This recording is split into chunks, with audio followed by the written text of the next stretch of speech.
Fundada em 1982 no interior de São Paulo, a Emar iniciou suas atividades com a fabricação de embalagens através de uma gestão inovadora. Sempre atenta às necessidades do mercado, incorporou ao seu portfólio outras linhas de produtos e hoje possui vários segmentos, criteriosa na aquisição de matéria-prima, maquinários modernos, unidades produtivas capazes de atender toda a demanda e logística eficaz, contando com frota própria e o apoio de grandes parcerias terceirizadas. A empresa conta atualmente com 4 unidades produtivas, que somadas totalizam mais de 20 mil metros quadrados de área construída. Assim caminha a Emar, desenvolvendo, produzindo e comercializando produtos de alta qualidade, buscando a satisfação total dos seus clientes, gerando crescimento sustentável para a empresa, respeitando o indivíduo, a sociedade e o meio ambiente. Emar, referência em qualidade.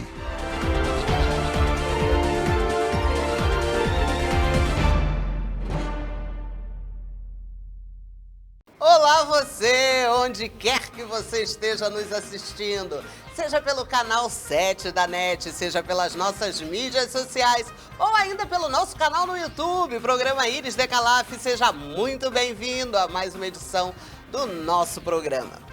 E eu quero começar o programa de hoje mandando muita energia positiva para um amigo querido, maravilhoso, que se mudou para o andar de cima. Meu músico predileto, um artista na mais profunda acepção da palavra. Paraíba Lima, meu amor, onde quer que você esteja, receba aqui a minha saudade, o meu amor e o meu agradecimento. Gente, Paraíba, a mão dele, essa mão aqui que segura, esqueci o nome do violão, segura, os dedos dele já estavam assim, ó, se chegava, botava o violão aqui, ele já saía tocando. Aonde ele passava, você tá vendo umas fotos dele aí?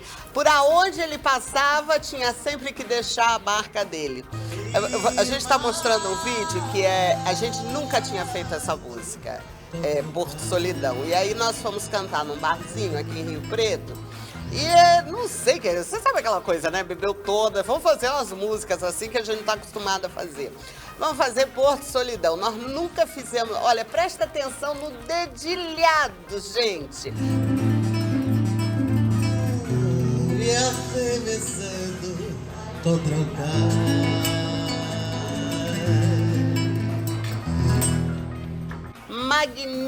Magnífico artista que eu tive o prazer de compartilhar a jornada. Muito obrigado. Josimar Rocha de Lima, Paraíba Lima. Obrigado pela sua passagem na minha vida. Obrigado por ter estado comigo. E assim a gente começa o nosso programa. A mensagem de Jesus recebeu o nome de Boas Novas. Porque onde e com quem ele estava, sempre haviam mais notícias, gente. Naquela época, Roma esmagava as províncias vencidas. Disputas internas do judaísmo exauriam, acabavam com a população mais pobre. Nada parecido com hoje, né? Enfermidades cruéis dizimavam multidões sem nenhuma oferta de esperança por parte da medicina. Ele espalhou a esperança pelo seu verbo forte, trouxe boas notícias, provocou revolução íntima, enxergou o espinho de cada uma das rosas. Enfim, quando virou notícia a sua crucificação, ele fez dele marco de uma nova era, abrindo os braços no holocausto pessoal e rogando a Deus que nos perdoasse porque nós não sabíamos o que estava fazendo. E hoje, numa época em que somos atingidos por uma incalculável quantidade de informações e na maior parte delas de natureza degradante, pessimista e violenta. E assim nós começamos os nossos debates populares, fake news, para onde vai a informação nos dias de hoje.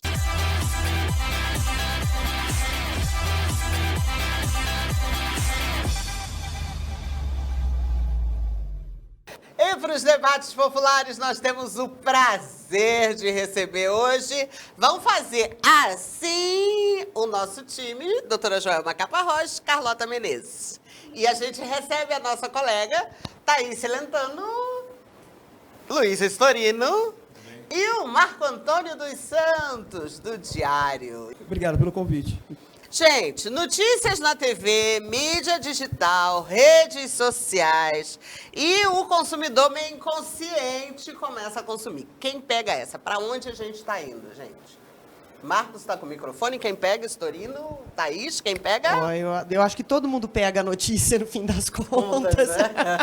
Porque, querendo ou não, acaba que pipoca no nosso celular, pipoca na tela do nosso computador, e aí vai da forma como a gente interpreta, vai da forma como você leva essa história adiante, né? Eu não sei o que os colegas aqui pensam, mas eu acho que todo mundo acaba pegando a notícia, falsa ou verdadeira, todo mundo pega, passa por ela. Não, e é interessante que essas notícias termina sendo uma pancadaria mental, né, Joelma? Levando para a insônia, a ansiedade, que se transforma em compulsão, o medo de interagir socialmente, pessimismo contínuo. Oi, pessoal de casa, tudo bem? Muito feliz de estar aqui. Eu achei esse tema maravilhoso, muito pertinente a tudo o que está acontecendo. Queria agradecer muito os meus amigos, agradecer o seu programa e falar para vocês, se vocês ainda não estão lá no YouTube seguindo o Iris Decalaf, por favor, né? Bom, realmente a gente percebe, Iris, o quanto que as pessoas estão adoecendo por conta, né? Eu já discuti isso aqui no programa até do Luiz Storino, o quanto que as pessoas estão adoecendo por conta de excessos de informação. Então, é muito importante a gente filtrar essas informações, escolher fontes saudáveis e confiáveis e parar de ficar propagando coisas aí, né, em verdade, fake news e tudo mais. E, realmente, a gente percebe um aumento de transtornos mentais, principalmente, né, os transtornos de origem ansiosos, quando a gente foca em muitas notícias ao mesmo tempo e, principalmente, notícias tóxicas. Não, e o interessante é que a pessoa não fica satisfeita de consumir uma vez só, não, né? Ela sai de um jornal, vai para o outro site, quer consumir. A gente que é mais antigo, Storino, essa coisa, digamos assim, a gente está mais tempo na estrada, a gente fica meio que passado com essa coisa de fake news, né? Porque, gente, a gente checava, rechecava, né? Você não soltava uma notícia assim. Tudo bem, Iris? Prazer estar aqui. Alô, Marcos, tudo bem? Joelma, Thaís, Carlota, um prazer estar com vocês. Eu acho o seguinte, eu penso que as pessoas, quando consomem e passam para frente fake news, é porque tem dentro dela aquela ânsia de atingir alguém. Primeiro ponto. Todo mundo sabe o que é verdade e o que é mentira. Então, não vem com essa história, não, porque algumas coisas absurdas que se colocam aí, e você propaga, porque você quer atingir alguém. Ou você é de um lado de governo, ou você é de outro lado de oposição, ou você tem uma tendência religiosa, ou você tem uma tendência, outro tipo de tendência religiosa, ou você é racista ou não é racista. Sempre tem um motivo. Então, se as pessoas cortarem o mal pela raiz, elas sabem muito bem de onde vêm as notícias. Existem meias-verdades. E essas meias-verdades, às vezes, acabam dando confusão, principalmente no lado político, que é o lado que dá mais problemas aí com fake news, as chamadas fake news aí. Portanto, eu acho que as pessoas sabem o que estão passando. Ninguém é santo nessa história. Ninguém entra de inocente. Santo. Ninguém. Então, quer dizer que a fake news, na verdade, é uma notícia verdadeira para um segmento de pessoas, é isso? Eu vejo o Marcos de manhã. Todo dia, praticamente, eu vejo o Marcos. O Marcos, quando passa as notícias lá de polícia do Diário, ele vai em cima de um boletim de ocorrência. E não tem outra fonte, se não for boletim de ocorrência, ou buscar alguma informação de algum policial. Mas 90% dele é polícia, boletim de ocorrência. Se ele fala que o cidadão fez isso e não fez, né, o cara estuprou e não está no boletim de ocorrência, quer dizer, ele fugiu, né, completamente de uma concepção do jornalismo que ele aprendeu, eu tenho certeza disso. Então, quem joga fake news e quem joga aquilo para frente, aí desse exemplo que eu dei, talvez ele está até de maneira inocente. O cara estuprou, mas ele é o início da coisa. Ele provocou isso, entre aspas, viu, Marco Antônio? Você não faz isso, não. Viu? A gente costuma dizer, né, Marco, que a gente só reconhece aquilo que a gente conhece.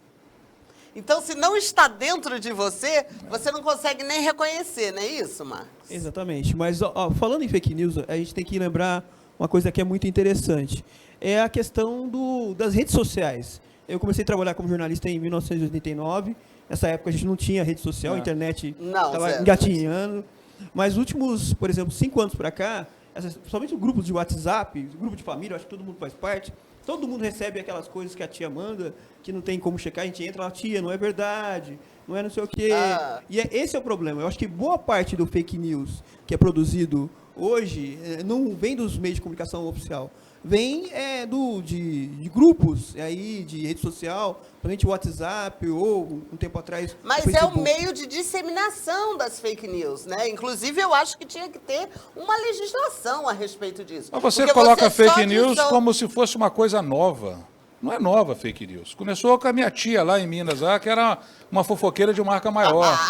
Não é verdade? Começou antes, no Império. Começou antes do Império. Né? Sempre existiu. Sempre existiu. O Padre Perereca, já leu os livros aí sobre a história do Brasil. O Padre Perereca era um cara que veio lá, ele veio registrando tudo que acontecia do Império, desde a fuga de Dom João VI, expulso lá pelos franceses lá de Lisboa. Ele foi noticiando tudo, e muita coisa que ele noticiou desde aquela época era a verdade na visão da colônia portuguesa. Né? Fugiu. Diz que o exército estava chegando lá, capengando, morrendo de fome, os soldados de Napoleão caindo. Se tivesse ficado, batia a tapa, não? E disse, nós fugimos de maneira gloriosa.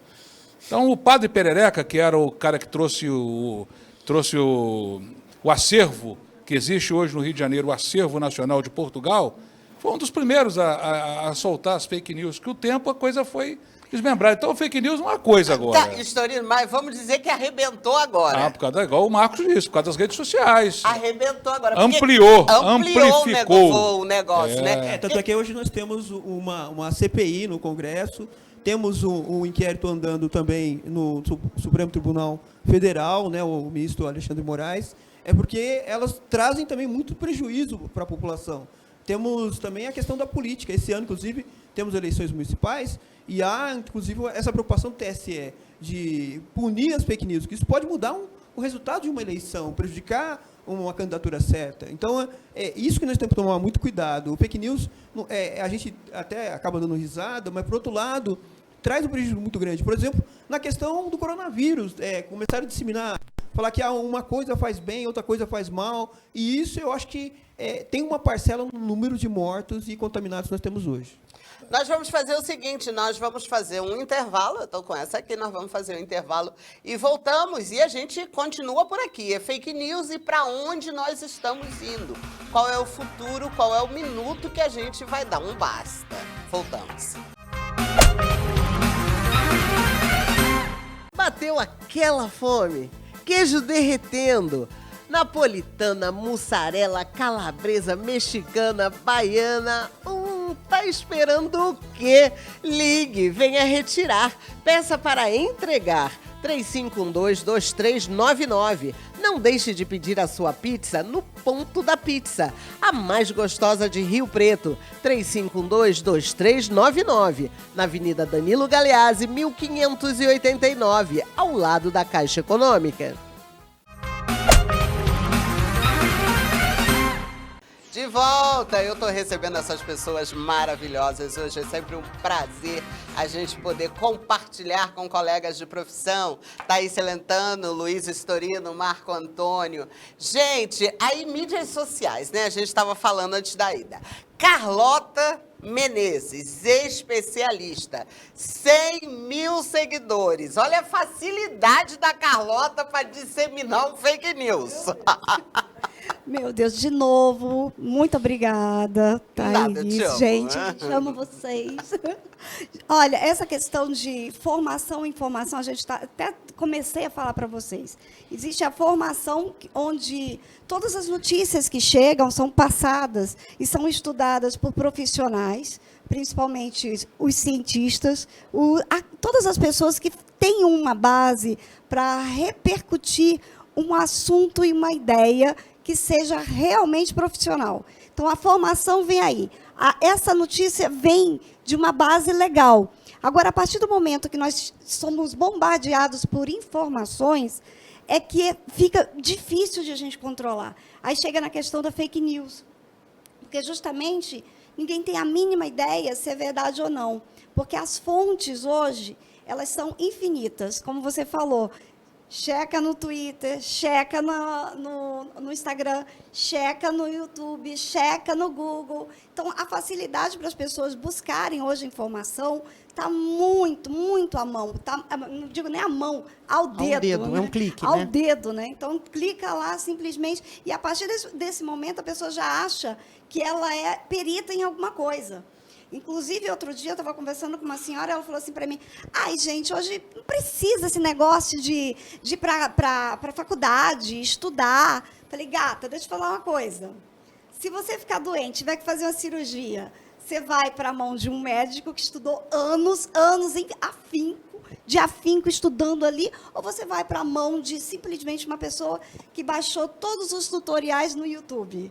Então, eu acho a responsabilidade que nós temos hoje de informação, principalmente todos nós que estamos sentados aqui, temos essa particularidade, é muito grave. Antes de falar qualquer coisa, até mesmo de divulgar um produto, eu verifico, pego uma semana, 2, 3, para ver se realmente vale a pena. Porque existe uma responsabilidade muito grande, Iris. A pergunta que não quer calar é o seguinte, as pessoas estão com pouco serviço? As pessoas estão com pouco serviço? Ó, mas Talvez. você sabe o que acontece? Talvez seja excesso de tempo. Acho que a pandemia acabou trazendo isso para as pessoas, né? Um excesso de tempo, coisas que a gente não conseguia fazer antes, você tem muito mais disponibilidade hoje.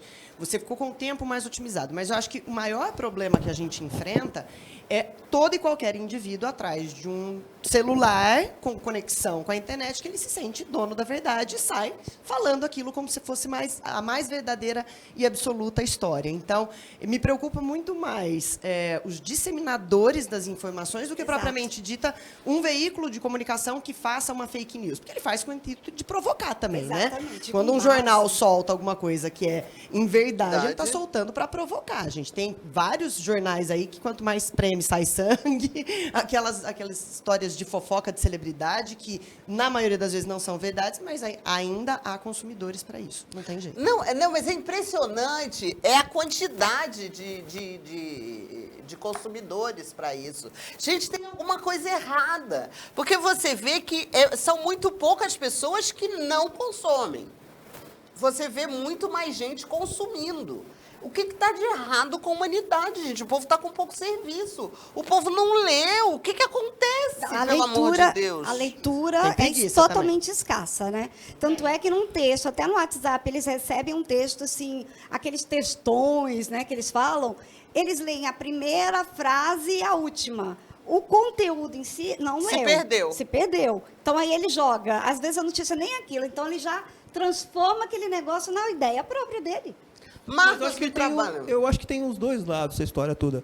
É que talvez a questão tem a informática, né, a internet. Antes a gente não tinha, uns 20 anos atrás, tanta acessibilidade. Agora as pessoas têm, por exemplo, um celular. Ela pode entrar aqui, de onde ela está na casa dela, ela está na rua, no carro, está no trânsito esperando. Então, é por isso que as pessoas estão consumindo tanta informação. E aí acaba consumindo fake news. Eu acho que esses são os dois lados da internet. Tipo assim, criou muita acessibilidade. Você não precisa estar num ponto, no computador. O celular é um computador. Você acaba consumindo isso onde você está. Mas aí, por outro lado, tem que regular isso. Tanto é que os vários sites assim, de redes sociais, o Facebook, que também é dono do WhatsApp, do Instagram, estão criando regras, estão derrubando postagens quando eles percebem que isso é fake news. Que eles também têm uma responsabilidade. Que isso, por exemplo, na Índia, pouca gente sabe, teve tragédias, teve pessoas que foram mortas.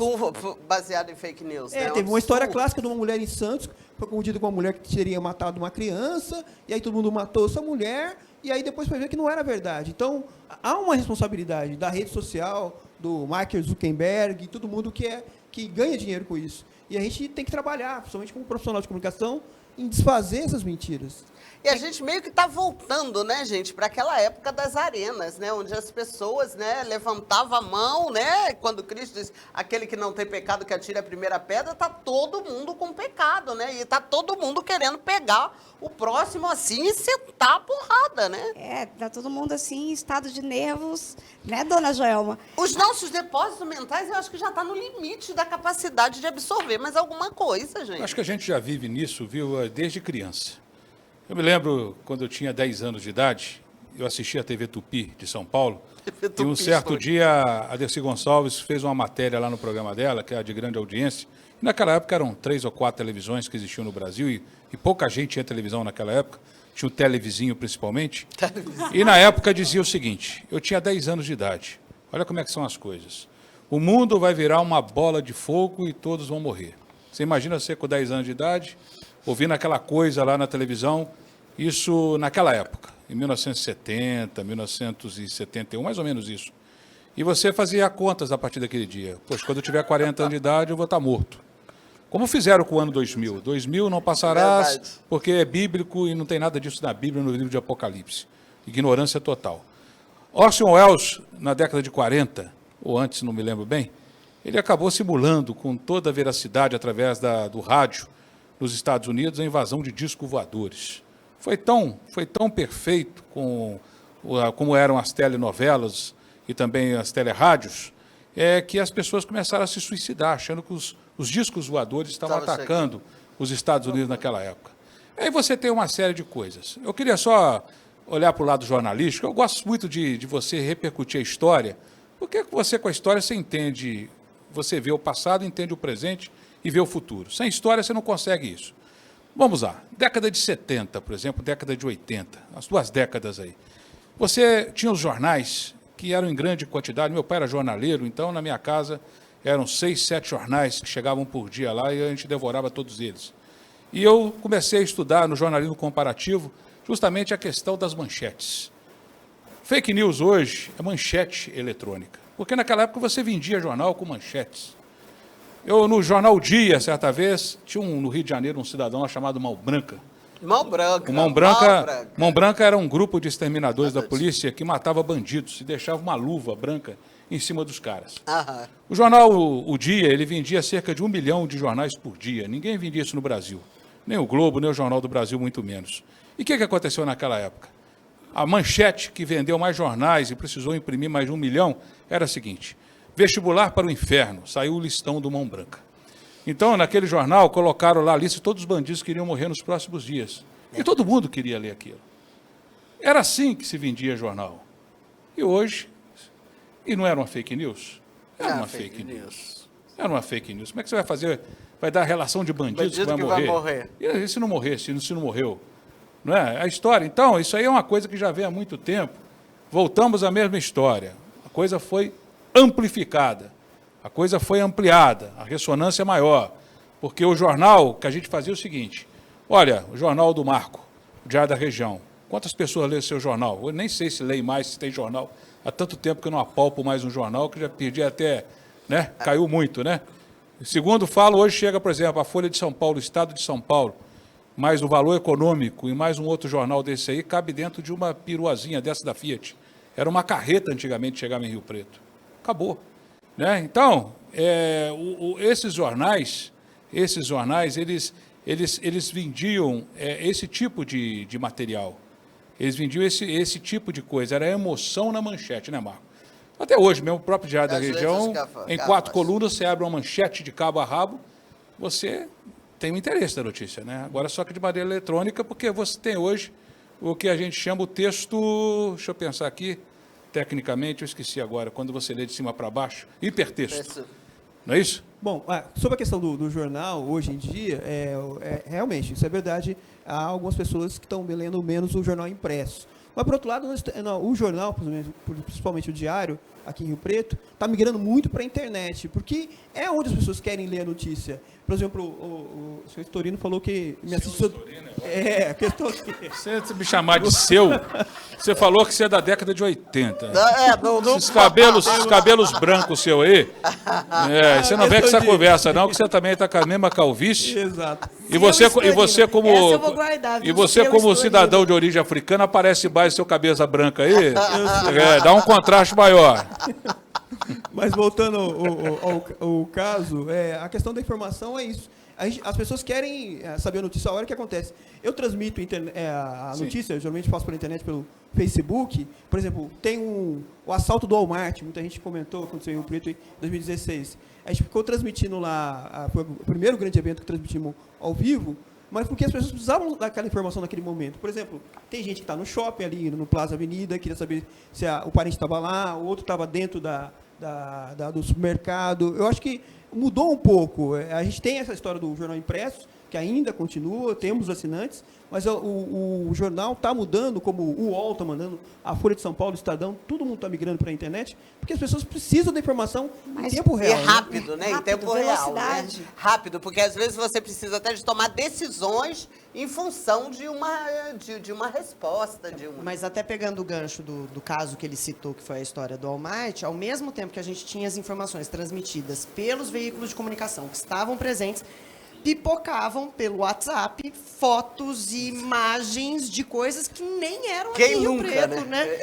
E simultaneamente. Então, e aí você falava assim, mas e agora? Em quem que eu acredito? No que está chegando aqui no WhatsApp, no que está no Facebook? Qual é a veracidade, né? Inclusive mudaram até os nomes, né? Nossa. Último momento, último instante, último segundo. E eu coloquei o agora, né? Porque mais do que agora é impossível você falar de alguma coisa que não está acontecendo agora, né?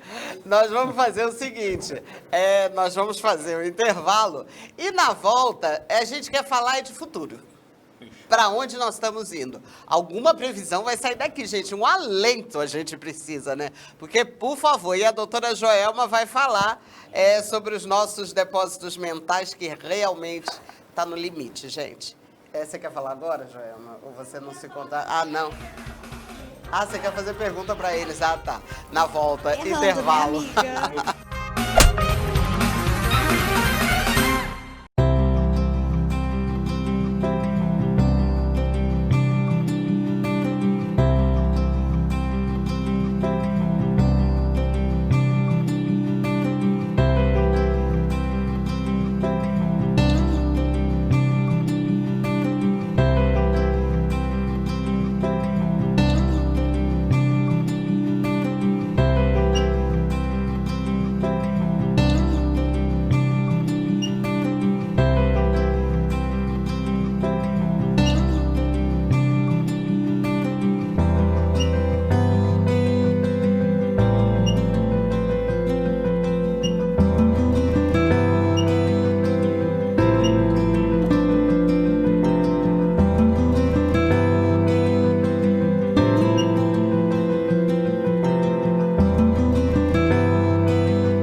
Onde quer que você esteja nos assistindo, se você estiver pelo YouTube, por favor, se inscreva, sininho, tá bom? É muito bom ter a sua companhia. E antes da ida, agora na volta, a doutora Joelma... A redundância de vez em quando é bom, né? A doutora Joelma ia falar dos nossos depósitos mentais, do limite que a gente já está. Assim, sobre os nossos depósitos mentais, né, e tudo que vocês têm colocado, a psicologia fala que nós, seres humanos, somos naturalmente curiosos, né? Então, a gente tem realmente, é um mecanismo mental, a gente tem realmente a curiosidade, né, a necessidade de saber o que está acontecendo, né? Depois nós temos um mecanismo que é o de proteção. Meu Deus, deixa eu proteger o outro com essa informação, mesmo que ela não seja real, proteger a minha família, primeiramente, por isso que eu acabo propagando essas coisas, né, boas e ruins, né? E Tem a questão que o Luiz Storino colocou ali, ele fez até aqui, contou para a gente nos bastidores um estudo sobre isso, né? Que a gente chama de projetar, né? Como nós temos muitas pessoas doentes, então tem gente que sente até um prazer, gente, de propagar coisas ruins, de relatar coisas ruins, já acorda de manhã só pensando em coisas ruins e distribuir coisas ruins, né? E isso é doença e tem tratamento, viu? Porque isso pode estar ligado à forma como você foi criado aí na sua infância, enfim, a gente não vai aí entrar nessas partes de psicologia. Mas eu queria fazer uma pergunta aqui para os nossos amigos jornalistas, que eu os acompanho, né? Para a gente aqui em São José do Rio Preto, eles são assim referência, porque são pessoas muito sérias, né? Escrevem coisas muito sérias, o programa sério. E, principalmente, o Storino, o seu Storino... o Storino, isso vai entrar para a história. Que é uma pessoa, muitas vezes, né, um humor assim, um pouco mais ácido, vamos dizer assim, né? Então, ele coloca algumas opiniões próprias, né, no programa dele, baseado naquilo que ele está publicando. Né? E isso acontece, quem acompanha o Marcos sabe que ele é jornalista, que ele está sempre acompanhando crimes, né? E a Thaís está sempre colocando diversos assuntos no programa. Vocês já sofreram, eu já vi, não adianta falar que não, preconceitos com relação às pessoas, quando elas julgam vocês mesmos como jornalistas, julgam a notícia. Como vocês, jornalistas, se veem nesse contexto tóxico e o que vocês fazem para se proteger de tudo isso? 2 ou 1. Não, pode começar. Porque eu acho que a minha área jornalística, ela não é tão profunda quanto a de vocês, porque eu trabalho mais com entretenimento. Eu trabalho com as pautas de variedades.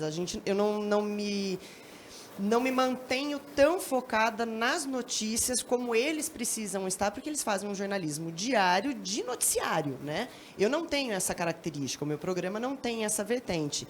Então, eu acho que, de certa forma, eu já sou um pouco mais blindada que eles nesse aspecto, porque eu não tenho que lidar com essas notícias como mecanismo para o meu trabalho. Eu pego aquilo que é mais leve, mais gostoso, daquilo que está em pauta no momento e transformo num bate-papo descontraído. Então, eu não tenho a preocupação e nem muitas vezes preciso usar filtros para saber se aquilo é uma fake news ou não, porque a abordagem que eu vou fazer no programa é sempre mais leve. Eu acho que, no caso deles, é bem mais complexo do que o meu, porque eles lidam com o noticiário diário, né? Você tem que ter uma coisa de critério também, ou não? A gente tem, por exemplo, eu faço transmissão ao vivo pela internet. Às vezes eu chego no local, infelizmente acabou de acontecer um acidente ou homicídio. O filtro nosso é o seguinte: eu, por exemplo, não vou filmar o corpo de uma pessoa que acabou de morrer, ou o acidente lá, porque não é só a questão da imagem, é que também a questão de respeito. Morreu ali um ser humano, as famílias estão ainda recebendo essas informações, elas precisam raciocinar sobre isso. Então, mesmo que tenha a questão a audiência, a internet, os cliques, mas é importante você agir com respeito. Existe, a Joelma falou, as pessoas falam, o jornalista vai urubu, vai atrás de notícia ruim. Existe esse preconceito, porque, infelizmente, alguns agem dessa forma, querem ganhar audiência com isso. Mas, pelo menos eu, na minha profissão, posso dizer com todo respeito. Eu sempre tentei, mesmo, vamos lá, num velório, infelizmente, a gente tem que ir. Lá estão os familiares de uma pessoa que um acidente ou foi assassinada. A gente tem que ir lá, mas primeiro falar assim, por favor, me desculpe, meus sentimentos, porque a gente está lá não para explorar uma morte, mas para saber como aconteceu e como a sociedade pode, no futuro, fazer algo para evitar. Esse é o nosso trabalho. Olha, eu vou dar a mão aqui à palmatória e dizer o seguinte: eu mudei bastante em termos aí do que eu era e o que eu sou. Né? A gente vai mudando. Eu era um capeta em termos assim, de noticiário. Não tinha limites, Marcos. Meu sonho era colocar ele na Berlinda. Eu não tinha limites, a gente não tinha limite. Você, quando chegava no Rio, por exemplo, lá para fazer um determinado cidadão que morreu, você ia conversar com a viúva e você estava entrevistando, e o fotógrafo ia lá dentro roubar a foto dele lá no quarto, para colocar a foto do cara que a gente não tinha, o cara morreu. Então, isso aí era uma coisa comum. Mostrar pessoas aí esfaqueadas, baleadas, no momento que a gente chegava antes da polícia, no Cidade Alerta, eu fiz isso muito. Fiz muito mesmo. A gente estava num processo na Record de ganhar audiência, de derrubar a Globo. Não conseguiu, mas chegou perto de aumentar a Record de uma potência. Se eu ajudei de uma maneira ou não, mas a gente não tinha limites. O limite chegou no dia que o avião da TAM caiu lá em Congonhas e mostraram que um monte de gente lá queimada, ao vivo lá. Isso aí acho que foi o limite, porque o Ministério Público deu um limite nisso e fez muito bem. Eu não vou dizer que não estava cumprindo ordens, porque no ímpeto de você ser um repórter, então, naquele momento de crescer, a gente fazia coisas que não tinha limites. Não tinha. Mas hoje em dia a gente tem limites, né? O noticiário policial é muito tóxico. Ele é muito tóxico, né? Mas mais tóxico do que o noticiário policial é o noticiário político. Ele é bem pior. É muito pior. Né? Porque o noticiário policial, às vezes você vê um assassinato lá, você até exagera na cobertura, hoje as coisas mudam um pouco. O Estatuto da Criança e do Adolescente, por exemplo, protege aí até as crianças de 18, 17 anos e meio, que tem 1,90 m e cobra a mãe de porrada e bate todo mundo e está protegido. Mas é a lei, a gente segue isso. Antigamente a gente escancarava um cara desse. A gente fazia, a gente exagerava. Exagerava. Hoje em dia, então as coisas mudaram. A lei colocou um freio nisso tudo, né? Uma coisa que eu acho terrível, por exemplo, que a maioria das pessoas faz, eu acho que tem muita gente que se julga jornalista por aí, coloca aí gente enforcada. Por exemplo, a gente sabe, aprendeu isso em universidade, que não pode, você não pode propagar suicídio, porque se você colocar, tem um monte de suicida pronto para seguir aquilo lá. Na cidade que eu morava, tinha um lugar lá que pulou uma pessoa chamada Clube Juiz de Fora. Caiu lá, pá, arrebentou. Aí o Diário da Tarde lá foi lá e deu, Diários Associados. Uma semana depois, mais 4 pularam. Por que pularam? Porque viram aquilo ali e foram incentivadas, com toda certeza. Acharam um caminho. Os limites hoje, eles existem no jornalismo. Você tem que segui-los. Por que eles existem? Porque hoje existe uma coisa chamada lei. E a parte mais sensível do corpo continua sendo o bolso. Então, eu acho que a sensibilidade e também a maturidade, né? Eu com 20 e poucos anos e hoje eu com 60, né? Tem uma diferença muito grande. Mas ainda continuo fazendo uma diferença grande no meu trabalho. Bandido é bandido, seja ele de colarinho branco ou não, e polícia é autoridade. Entendeu? A justiça, polícia, Ministério Público, eu os defendo nos meus programas, do ponto de vista da justiça. Ah, houve exageros, é outra história. Ah, vou defender bandido? Não defendo. Jamais, nunca defendi. Não defendo. Eu acho que é um posicionamento, e isso aí acaba criando atritos. Eu acho que 2 coisas que nós teríamos que discutir na nossa sociedade atual é o ECA e os direitos humanos, né? É 2 coisas que a gente teria que ter um olhar e uma discussão mais profunda. Intervalo, nós voltamos em seguida.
Fake news e os caminhos da comunicação. Gente, para onde nós vamos? Conta para mim. Porque eu acho que nós chegamos no limite, né? Eu acho que a gente não tem mais capacidade para absorver. Ou será que temos?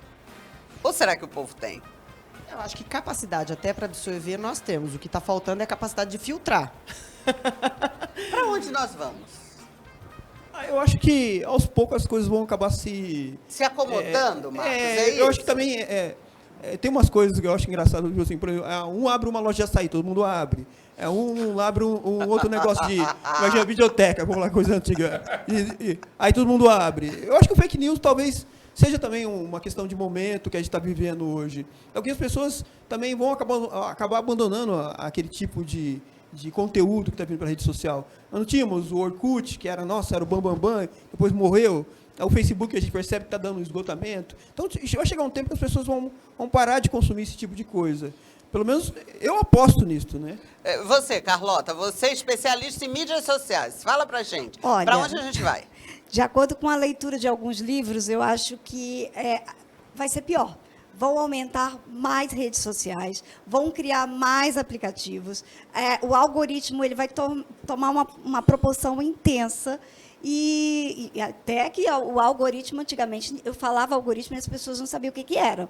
Hoje eu converso até com, sei lá, com qualquer pessoa. Aí eu sei, o algoritmo tem que colocar 4 palavras no comentário, tem que fazer não sei o quê, para fazer não sei o quê do engajamento. Falei, gente, mas está todo mundo sabendo já disso? Por quê? Porque a informação está lá, toda no Google. Super facilitado. Então, eu acho assim que vai continuar e vai piorar. A questão eu bato sempre nessa tecla, vou bater muito nessa tecla nas redes sociais. Formação. Eu acho que quem tem que falar sobre notícias, por isso que eu estou mais quieta aqui, depois vocês vão falar, nossa, Carlota, você está mais quieta. Claro, porque aqui o assunto é publicidade, são jornalistas, são pessoas formadas. Eles têm a base para falar sobre esse assunto. Eu tenho essa base das mídias sociais. Então, eu falo sobre serviço social, eu falo sobre a mulher, falo sobre feminismo. A Joelma fala sobre psicologia. Até quando a gente se conheceu, a Joelma virou para mim e falou assim, nossa, o que mais me chamou a atenção é a ética que você tem. Eu falo, claro, eu sei até onde eu posso ir. A parte da psicologia é tua. Eu não posso jamais dar uma de coach aqui e falar assim, põe aquele elásticozinho aqui, fica puxando, tá? Aí a pessoa... Coach, mas coach não é psicólogo. Joelma já levantou aqui. Coach não é psicólogo. Aí, isso que a gente começou a fazer amizade, eu falei, gente, aqueles coach que colocam aqueles raios daquele elástico aqui, fica... Olha, toda vez que você se sentir culpada, você puxa o raio do elástico. Aí a pessoa, se a pessoa já tem ali aquele lado dela de se mutilar, amor, aquele elástico para essa dor dela não vai ser nada. Ela vai cortar pedaços do corpo dela. Então, meu amor, deixa cada profissional no seu lugar. Ética profissional. Vai fazer uma base acadêmica para abrir a boca e falar alguma coisa. Não é eu acordei hoje, eu acho que... Pega o teu acho que e guarda em algum lugar que seja desprovido do sol, entendeu? Eu penso desse jeito, gente. Deixa o pessoal trabalhar, entendeu? Não entra em outra área. Não é porque você conseguiu, a gente até teve um probleminha aqui, né? Sobre um determinado assunto, que não... Cada um tem que vender a sua fórmula pronta. A fórmula pronta é tua, cara. É tua, moça. Não é da pessoa. Então, não vende. Deixa cada um trabalhar com a sua ética profissional. E é assim que eu vejo o trabalho de vocês. Vocês têm uma ética profissional. Tudo bem que você fala que um tempo lá atrás, porque não tinham leis. As coisas vão acontecendo de acordo com a necessidade. Vão sendo aprimoradas, né? Vai ficando melhor. E é isso que eu penso. Que com o tempo as coisas vão melhorando ou vão piorando para depois melhorar. Vamos acreditar no positivo, né, gente?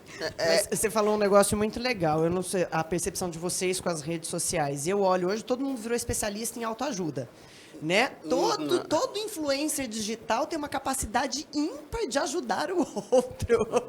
Isso me dá uma certa angústia, porque eu falo, gente, qual é a habilidade que você desenvolveu para efetivamente trabalhar com isso? Né? Para mim é muito difícil, porque eu sou formada nisso e eu encontro milhares de pessoas que acordam achando que... Eu falei, gente, e aquele tempo que eu fiquei sentada na cadeira ali, que eu dormia... Seu investimento... O meu TCC, a minha monografia, minhas pós-graduações, serve para quê? É só acordar e achar bem?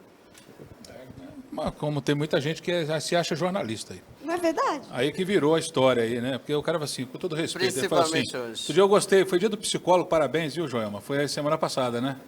Aí estava escrito assim, psicólogo, psicologia para psicólogo, alguma coisa assim, não é isso? Né? Eu escrevi para uma jornalista, ela não faz isso, eu escrevi assim, jornalismo para jornalista. Né? Para parar com essa história, né? Cada um no seu galho, né? Vamos. Sim, a gente tem um profundo respeito pelo trabalho de vocês. A gente sabe o quanto que é difícil, o quanto que vocês estudam, Verdade. né? E a Carlota, assim, eu tenho uma admiração realmente profunda por ela, porque ela sempre é muito ética nesse contexto, né? Psicólogo não é autoajuda. O seu amigo, ele pode te ajudar, ele pode te apoiar, a sua família. Psicoterapia e psicólogo é outra coisa. É tratamento sério, muitas vezes envolve psiquiatria, envolve medicação, né? E nesse contexto todo que nós estamos conversando aqui, Marcos, eu até assim gostaria de pegar um pouco da injeção desse otimismo seu aí, porque não é isso que a gente está vendo, não. A gente está se deparando, eu acho que os transtornos mentais vão aumentar, nós vamos nos deparar com uma pandemia de transtornos mentais, principalmente após a pandemia aí do coronavírus. Tem outra pandemia depois dessa pandemia. Tem outra Uma pandemia. psicológica. Aí eles mesmo. perguntou ali a respeito do futuro. Eu acho que a única coisa que vai segurar, isso desde o início que o Marcos falou, é uma legislação pesada. Não adianta, é punição. É punição, isso aí é um processo, é um boletim de ocorrência, é um processo, é uma punição, porque senão não vai segurar. O ímpeto das pessoas, se todo mundo, quando escrevesse alguma coisa, pensasse pelo menos um minuto e ficasse refletindo ali, porque sempre que se coloca alguma coisa absurda, eu mesmo às vezes coloco coisa absurda, eu me arrependo e vou lá e tiro. Por que eu não pensei nisso? Não vou fazer isso não. Não, pensa antes. Pensa. Tem um negócio, a gente tem, a Joelma deve saber melhor do que eu, é o discernimento. Todo mundo tem isso, né? Olha... Está em falta no mercado. Não, viu? não, mas Muita coisa. naturalmente Tá em você falta tem da isso. coisa. A gente Inclusive, discernimento, a palavra até eles não conseguem identificar Pronunciar. o que é. Então vamos falar assim, Compra malícia, onde? um pouco de malícia, Onde né? se Um compra pouco de isso? malícia, né, Marco? A gente tem. Onde se compra malícia isso? você tem, não tem um pouquinho? Isso aí tá me cheirando mal. Tá esquisito, né? Então, O que eu quis dizer, inclusive, não é sobre as redes sociais acabarem. É a questão, assim, esse tipo de conteúdo. A gente teve algumas épocas, o Storino sabe disso, do jornalismo, que o pessoal queria consumir, ver fotos de pessoas mortas, ver casos de violência. Mas o povo aí continua depois, querendo, Marcos. mas aí, vamos um exemplo, alguns programas de televisão que eram muito famosos disso, tinham uma audiência lá em cima, agora já não tem, as pessoas querem consumir outro tipo de coisa. Eu acho que talvez também é a questão de oferecer outras coisas para as pessoas, outros conteúdos. eu prefiro os golfinhos do National Geographic nadando em volta do Havaí.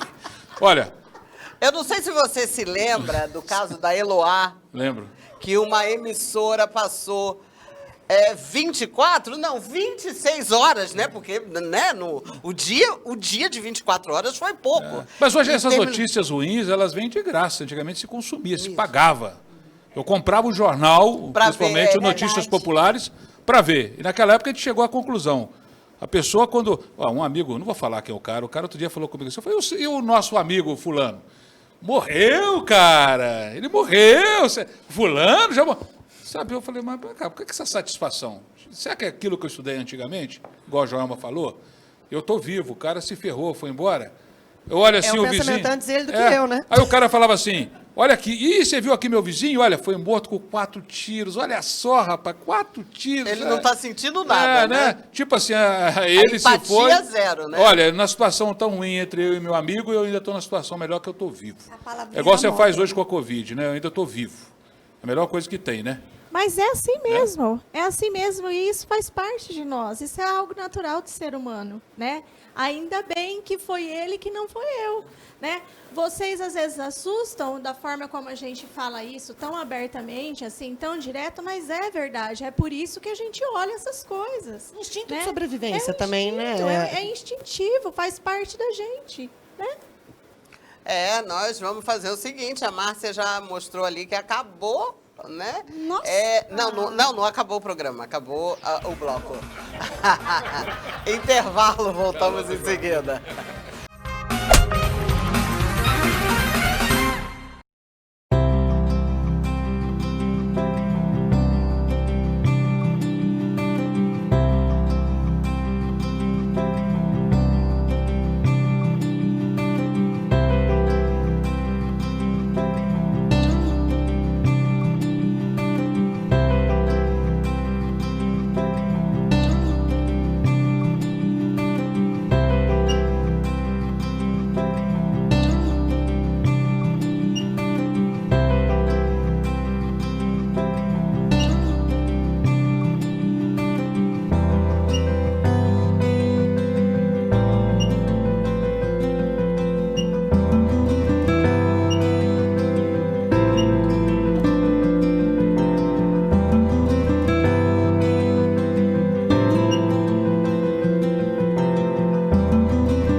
tudo que é bom dura pouco, como diz o outro.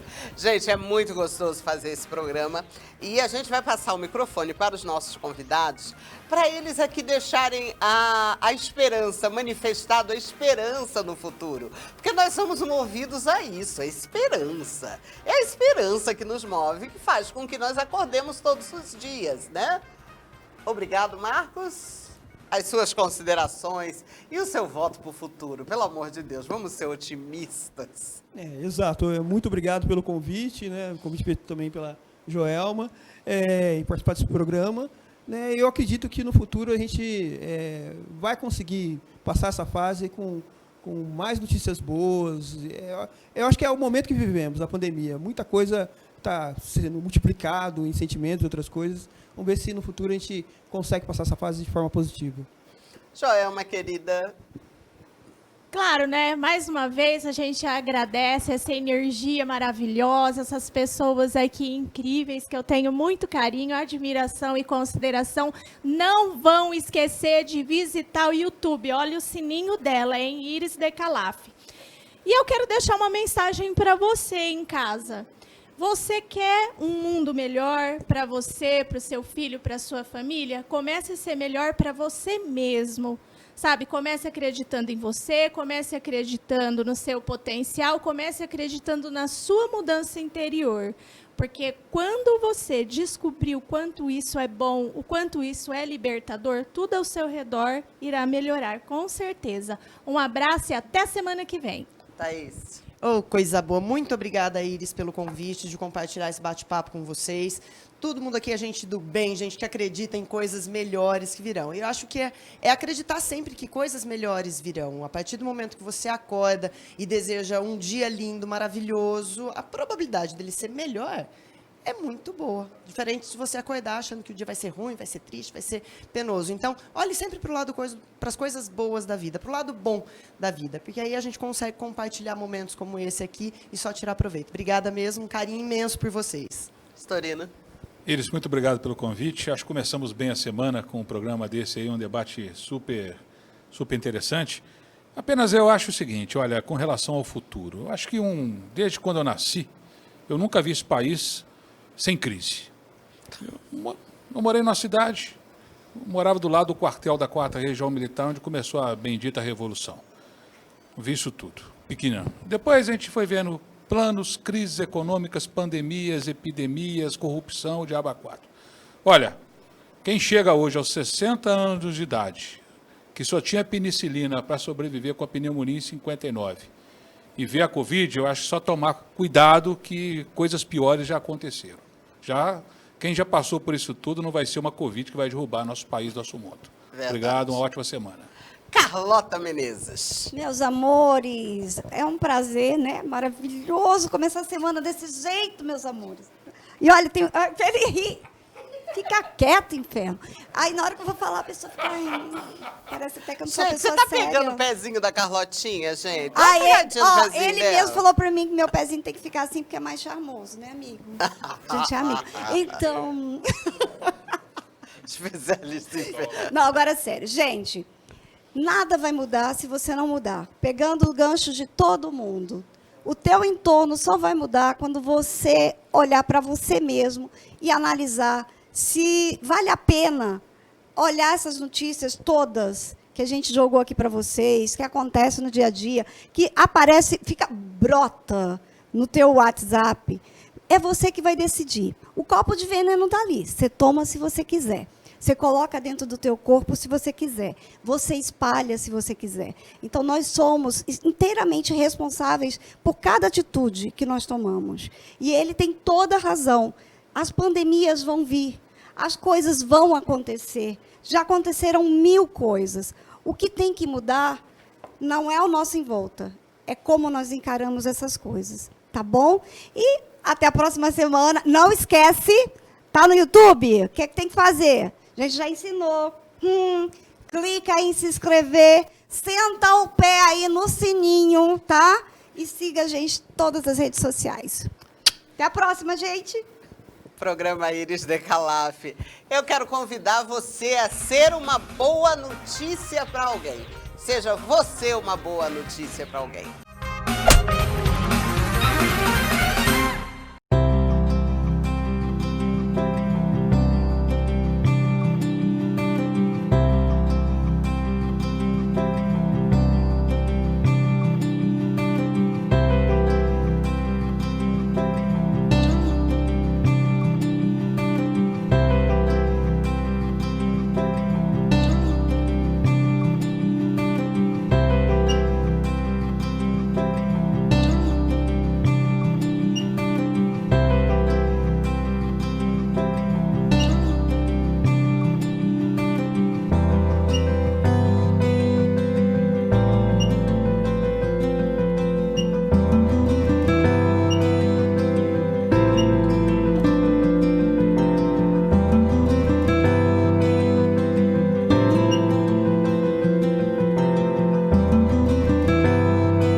musical de hoje nós temos o prazer de receber essa maravilhosa Nanda Borges, que vai fazer uma música que eu adoro. Nanda, muito bem-vinda. Boa tarde, Iris. Obrigada pela oportunidade de estar aqui com vocês nesse programa maravilhoso. Vamos lá?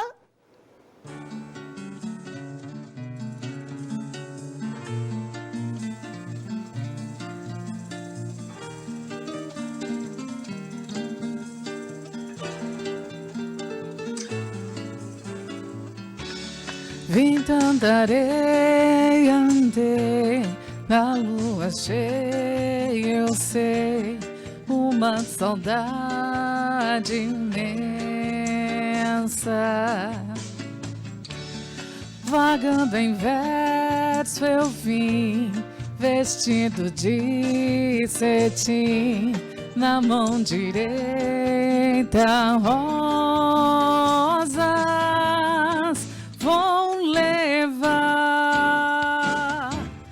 Olha a lua mansa se derrama, ao luar descansa o meu caminhar. Vim de longe léguas cantando eu vim, lembrando a seresta que um dia eu fiz. Quero ser seu pai, já me fiz na guerra por não saber que essa terra encerra o meu bem-querer e jamais termina o meu caminho. Só o amor me ensina onde vou chegar. Onde for, quero ser seu par. Rodei de roda, andei, dança da moda, eu sei. Cansei de ser sozinho. Verso encantado usei, meu namorado é rei, nas lendas do caminho onde andei. No passo da estrada só faço andar, tenho a minha amada me acompanhar. Vim de longe léguas cantando eu vim, lembrando a seresta que um dia eu fiz. Quero ser seu par, já me fiz na guerra por não saber que essa terra encerra o meu bem-querer e jamais termina o meu caminhar.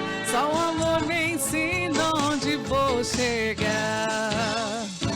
Quero ser seu par, no passo da estrada só faço andar, tenho a minha amada me acompanhar. Vim de longe léguas cantando eu vim, lembrando a seresta que um dia eu fiz. Onde for, quero ser seu par, já me fiz na guerra por não saber que essa terra encerra o meu bem-querer e jamais termina o meu caminhar. Só o amor me ensina onde vou chegar. Nunca mais e nunca. E na verdade eu queria que a música não acabasse nunca. Maravilhosa Nanda Borges, muito obrigado, amado. O espaço é seu sempre que você precisar. Muito obrigada a eles pela oportunidade. Gente que faz. Nesse nosso quadro a gente sempre gosta de mostrar histórias inspiradoras. Porque você que está aí do outro lado, às vezes é só um empurrãozinho, às vezes você faz um check-up na sua vida. E nós estamos hoje recebendo aqui nos nossos estúdios uma família inteira que trabalha em benefício do próximo. Uma família que começou há 10 anos atrás a desenvolver um trabalho junto a uma comunidade. É a família Gerais.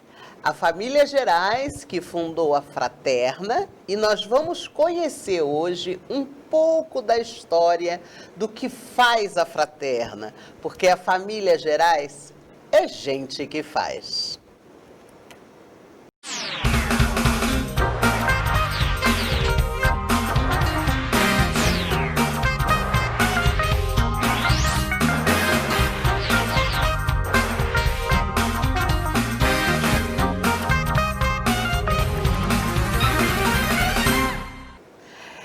Então, eu estou recebendo aqui Silvio Roberto Gerais. É muito bom estar aqui com você, a gente agradece. Márcia Gerais. Olá, obrigada pelo convite. Mariane Gerais. Oi, muito obrigada, viu? Gente, essa família maravilhosa. Vou conversar com eles, eles vão contar melhor um pouco essa história. Como é que foi a criação da Fraterna, que é a Associação para a Educação do Espírito pela Igualdade, Liberdade e Fraternidade? Associação Educacional do Espírito pela Liberdade, Igualdade e Fraternidade.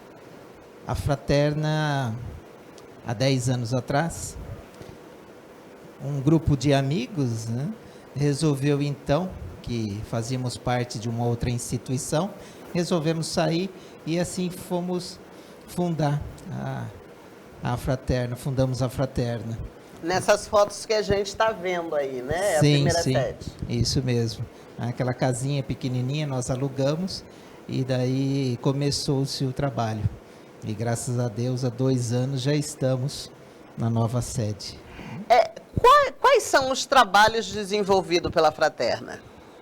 Nós temos a assistência social, né, como base, a assistência social.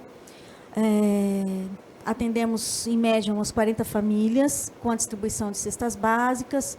E os cursos que nós estamos oferecendo no momento, né, antes da pandemia. Em tempos de pandemia? Isso, antes da pandemia, nós temos corte e costura, artesanato no geral, pintura em tecido, pintura em madeira, temos crochê, tricô. Crochê está em alta agora, hein? Tá em alta.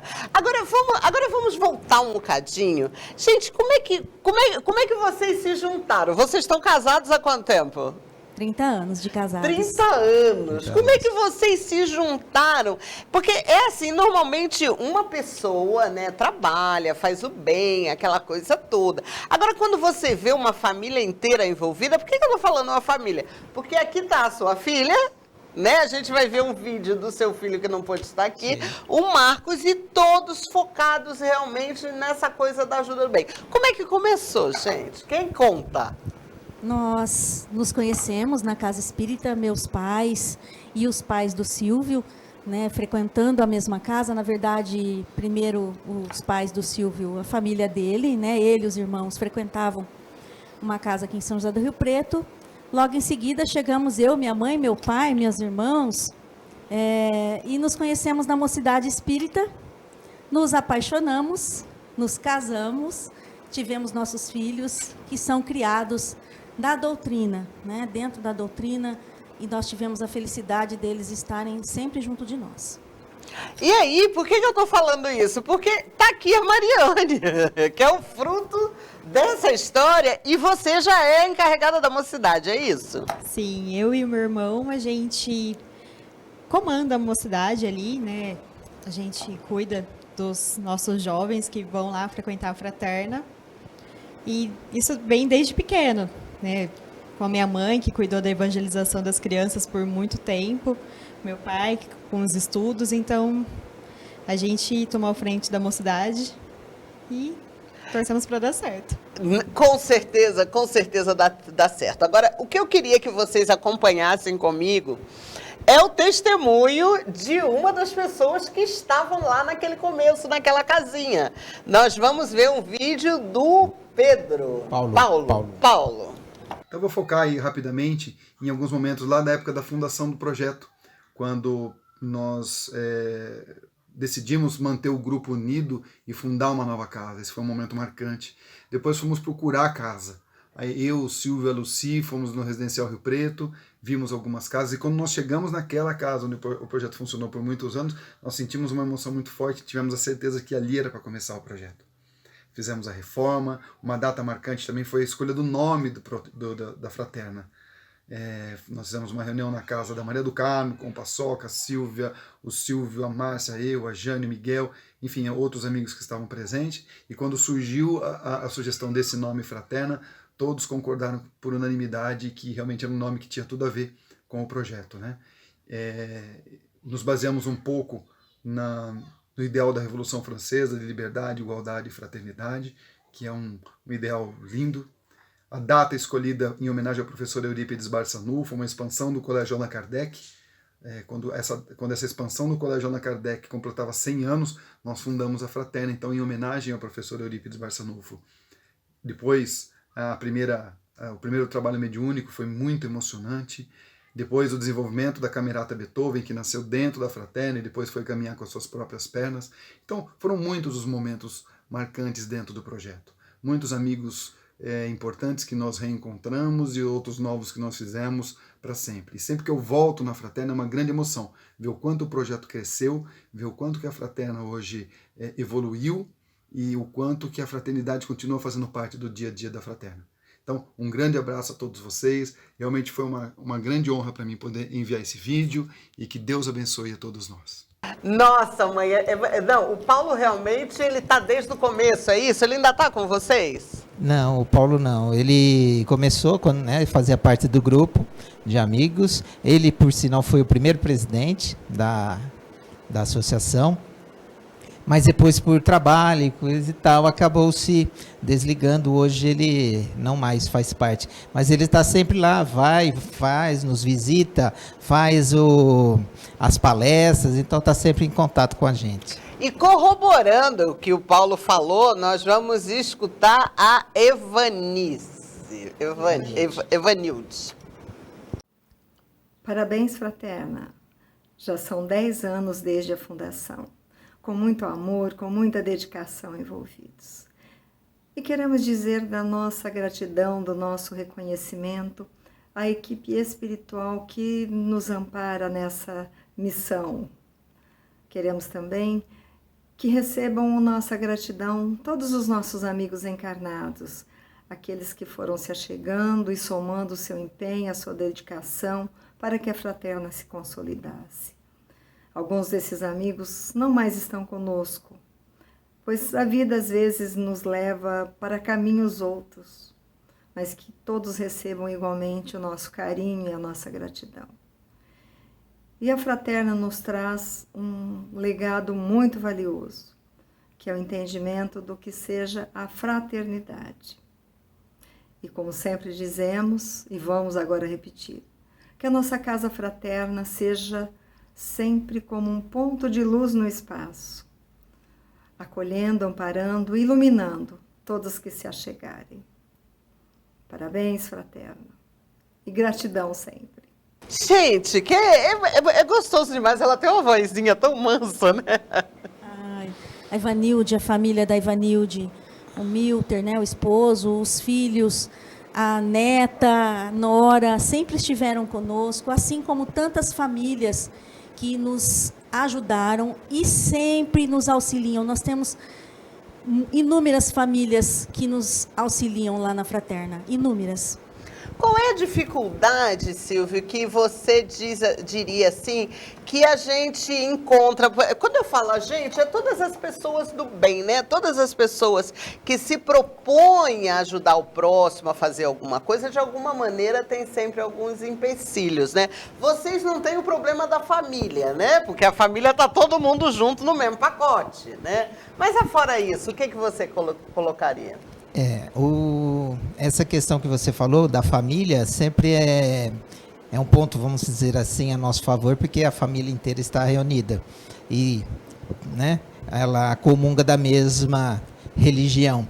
Então nós não temos esse problema. Mas grande parte de algumas famílias é essa dificuldade. Um tem uma religião, outro não tem, outro não pratica e assim por diante há o conflito. Mas o mais importante é buscar, através da constância, da busca constante do praticar o bem, auxiliar, e assim o ser vai se melhorando, né? A pessoa vai se modificando, e isso daí automaticamente exemplifica e traz isso para a família. Então a família, mesmo que aqueles que não participam, mas começa a ser contagiante e começa então a mudar, né? Grande parte das vezes é isso. Às vezes realmente é difícil, né? Para que haja uma agregação, vamos dizer assim, um agregamento da família. Mas é importante a pessoa persistir. com paciência, com equilíbrio, para que também não vire um conflito, né? Porque a religião não pode ser conflito, né? Principalmente dentro do lar. Ela tem que ser um momento de um aglutinador, né? Isso, né? Então tem que trabalhar. Vai trabalhando aos poucos, com paciência, com bastante vontade e fé, que tudo dá certo. Nos dias de hoje, né, onde a gente vê a violência, né, uma falta de empatia, é super importante, né, gente, você tá focado, pelo menos na ajuda do próximo, em alguma religião, ter Deus como norte, né? Deus, Jesus Cristo, a caridade, né, a questão das pessoas terem um objetivo, terem um norteador, como você disse, né? De auxiliar a si próprio e auxiliar ao próximo. Isso faz com que nós cresçamos, que nós evoluamos todo mundo junto, né? Mariane, você como jovem, o que você conta pra gente? Qual seria, assim, um ponto que você daria para o jovem que está escutando a gente procurar, independente de qual religião ele professe, mas essa coisa de estar junto a jovens que só querem o bem ou só querem fazer o bem? Eu acho que o círculo de amigos dentro da religião, ali, o grupo de jovens é muito importante. Até porque quando você tem amigos da mesma religião, você encontra pessoas que querem o mesmo objetivo, estão ali para fazer o bem, independente de qual religião você opte. Mas todos estão ali empenhados em ajudar o próximo, em acreditar em Deus, ou, né? A religião realmente é uma coisa importante hoje, né, Silvia? Nessa época de tanta violência, onde você liga a televisão, o jornal, para onde você se vira é só violência, né?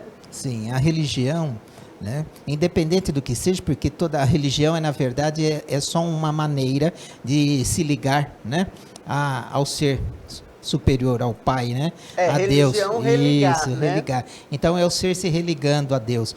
Então, independente do que seja, a religião é importante, né? É importante que trabalhe, porque, logicamente, através da religião, a pessoa vai se transformando, vai se modificando, é natural, né? Essa questão de fazer caridade, de auxiliar ao próximo, de se preocupar com o próximo, isso é importante. É uma coisa que a gente busca, e graças, né, ao envolvimento de todos que trabalham na nossa casa, né, que são famílias, porque na verdade é assim, a gente está falando de família. Vendo fotos. A gente está falando de família, e é isso, a fraterna é uma família, né, e a gente trata com isso. É essa união, né? São várias famílias unidas em busca de realmente auxiliar ao próximo. É o que a gente tem que continuar, né? Todo mundo tem que buscar uma religião, é importante, é o que traz o equilíbrio, o fortalecimento, né? Para enfrentamento das dificuldades e os problemas do dia a dia. Mas a gente tem que precisa sempre pontuar que existe o exemplo da família de vocês, né? A gente vai, inclusive, ver um vídeo do Marcos, do seu filho, que vai contar também, né? É a participação dele e como é importante para o jovem. Gente, a gente está vendo aqui um casal, né? Chefe de família e um casal de filhos, jovens, todos voltados para o mesmo norte, todos voltados em ajudar o próximo. Vamos ver o vídeo do Marcos, que não pôde vir aqui. Marcos, tudo de bom para você? Oi, Iris, tudo bem? Eu queria agradecer a oportunidade de participar do programa e eu queria agradecer por tudo, né? Eu quero agradecer a Fraterna por ter me auxiliado, me guiado na minha caminhada desses anos aí de vida, né? Desses 10 anos aí junto da casa. Queria agradecer a minha família, né? Que me proporcionou tudo isso. Porque a família, a gente sabe que é o suporte de tudo na vida de todos, né? Então, assim, ter a oportunidade de trabalhar na casa que eu amo, junto com a minha família, é muito bom, né? A gente agradece muito por tudo que a gente faz, né? Esse é o objetivo da doutrina, o objetivo da gente estar aqui para evoluir, né? Então, essa oportunidade aí de trabalhar junto com os jovens, meus amigos, companheiros da minha caminhada aí, a gente está se reunindo sempre, a gente realmente criou um vínculo muito maior do que só a casa, né? Nós somos companheiros de caminhada, de dia a dia. Tanto é que a gente não faz os encontros só lá na Fraterna, né? A gente faz também os encontros nas casas, então a gente acaba se reunindo, vamos comer uma pizza, então a gente faz uma noite de pizza dos jovens. Então essa união que a casa proporciona para nós é muito agradável, né? Eu só tenho a realmente agradecer por tudo que a casa me proporciona. Quem é que vai comentar o vídeo do Marcos, gente? É muito gratificante, né? Para vocês, como pais, deve ser fantástico, né? Ter filhos que nos acompanham e se engajam dentro da obra, dentro da tarefa, né? Da doutrina espírita é importantíssimo, é muito gratificante para nós. E é o que a gente, como você falou, é um exemplo, né? Mas nós agradecemos também porque nós temos outros exemplos lá, né, de famílias que realmente se esforçam e dão ao máximo, mesmo que por muitas das vezes ainda a família toda não participa, mas aos poucos vem trazendo, isso que é o mais importante. Ô Silvio, é muito importante a família estar engajada, porque a maioria, por exemplo, tem muito nessa roda viva do dia a dia, né? Aí você vai e larga a criança na porta da igreja, da casa espírita, mas você não entra, então você não tem... o filho, ele replica a nossa atitude, né? Então, se você não entra, automaticamente você também não consegue enganjar o seu filho, né? Sim, é o exemplo, né? Os pais eles são responsáveis, né, diretamente de como a criança, de como o ser vai agir, né, no dia a dia. Então, dando bons exemplos, participando, se engajando, automaticamente os filhos vão ter essa continuidade, né, desse segmento. Por isso que nós temos, dentro da casa, um dos trabalhos é a evangelização infantil. E também, dentro das atividades que nós proporcionamos, né, para a comunidade, nós temos um trabalho intenso com as crianças da comunidade, como você disse. Vou falar da comunidade de Santana, né? O jardim, nós estamos no Jardim Santa Ana, ao lado do conjunto do... Residencial Rio Preto 1. Residencial Rio Preto 1, tem o Marisa Cristina e o Solidariedade. Nós temos o prazer de ter as pessoas, as crianças e seus pais, né, alguns pais lá conosco. Então, esse trabalho, nosso trabalho voltado bastante para o atendimento dessas crianças. Então, ali a gente tem evangelização, né? Isso, tem evangelização e eles participam dos cursos, né? Na verdade, eles vão com esse interesse de participar dos cursos. Corte e costura, né? Corte e costura, o artesanato, a pintura, principalmente a pintura, né? Música. Vamos falar o endereço para, de repente, quem está assistindo a gente, de alguma maneira, quiser participar desse trabalho ou contribuir com o trabalho, né? Ah, sim.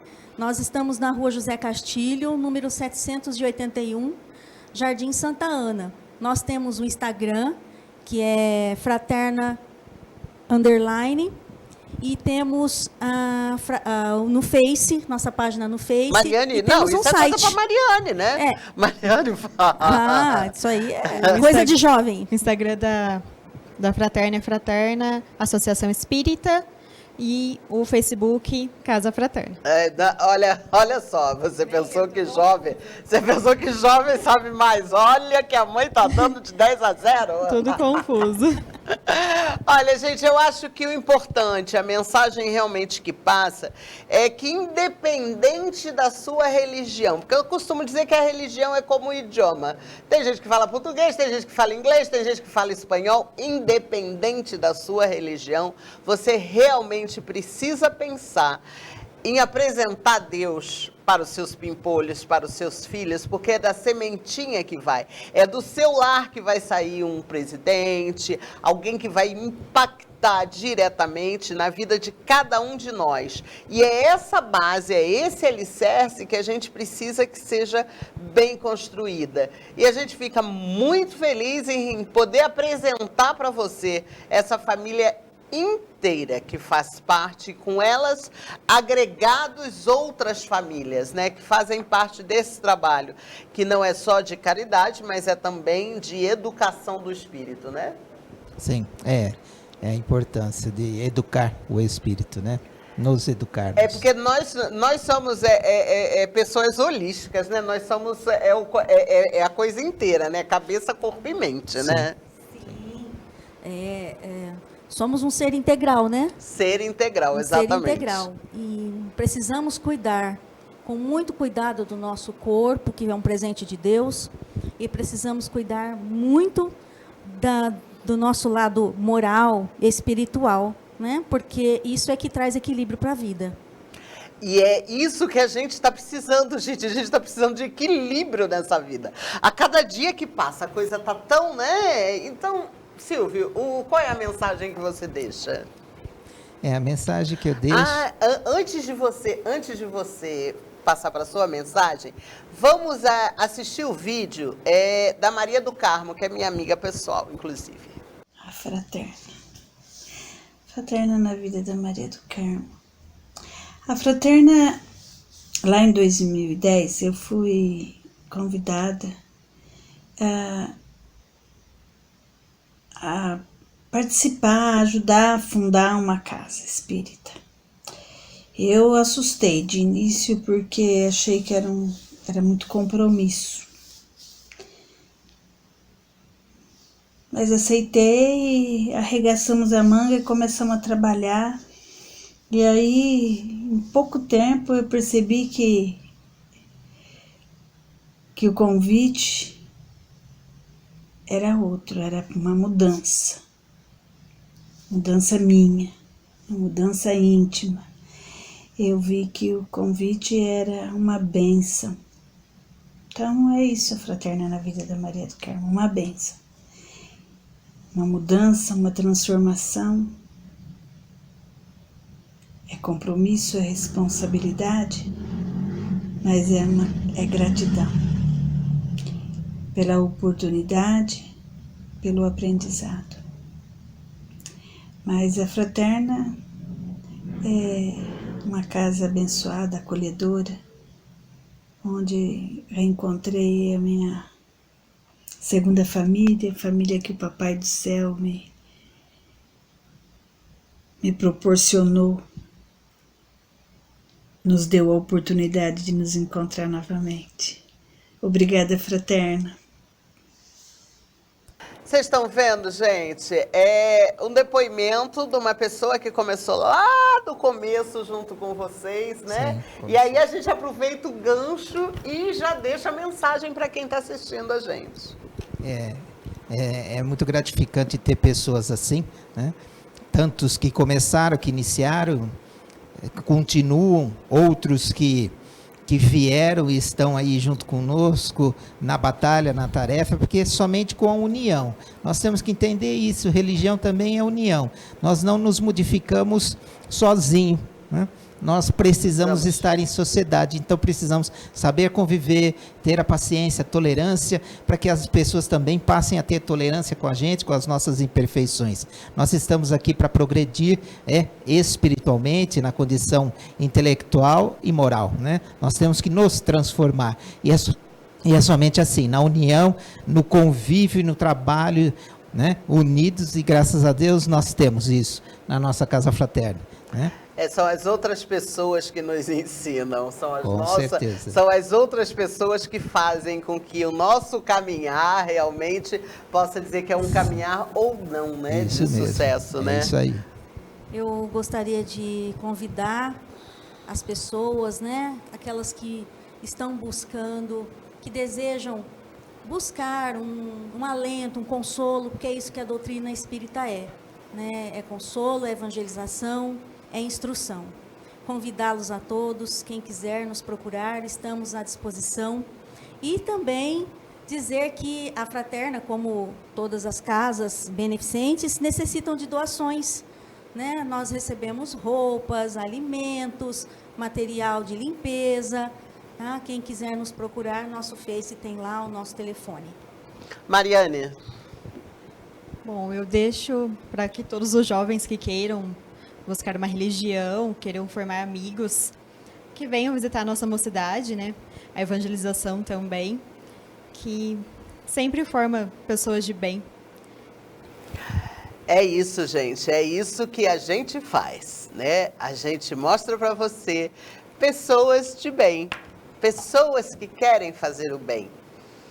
E aí eu pergunto para você, você já fez a diferença na vida de alguém?